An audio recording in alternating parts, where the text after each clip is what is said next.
tá starostlivosť tej ženy o seba v zmysle pravidelného samovyšetrenia vždy po menzese, zhruba tej prvej polovičke, keď sa žena sprchuje, namydlí si prsníky a prehmata, skontroluje prsníky, tak to je tá informácia o tom, že spozná si a vie, keď sa nájde problém, že môže osloviť lekára.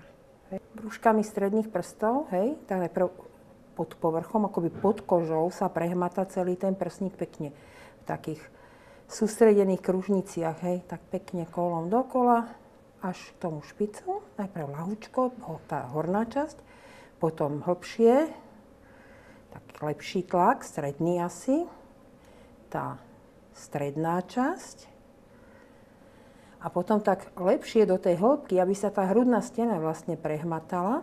Áno, a tuto napríklad máme takú drobnosť, áno, tu. Čiže akoby si ten hrudný kôš už tá žena hmatala.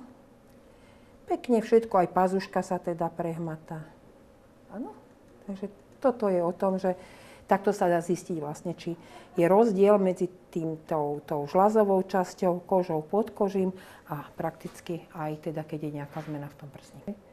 Iste by mala vedieť aj to, že má nárok na to preventívne vyšetrenie, čiže od svojho gynekologa alebo aj praktického lekára si môže žiadať žiadanku na vyšetrenie ultrazvukom alebo vyšetrenie, keď je 40-ročná staršia, na mamografické vyšetrenie.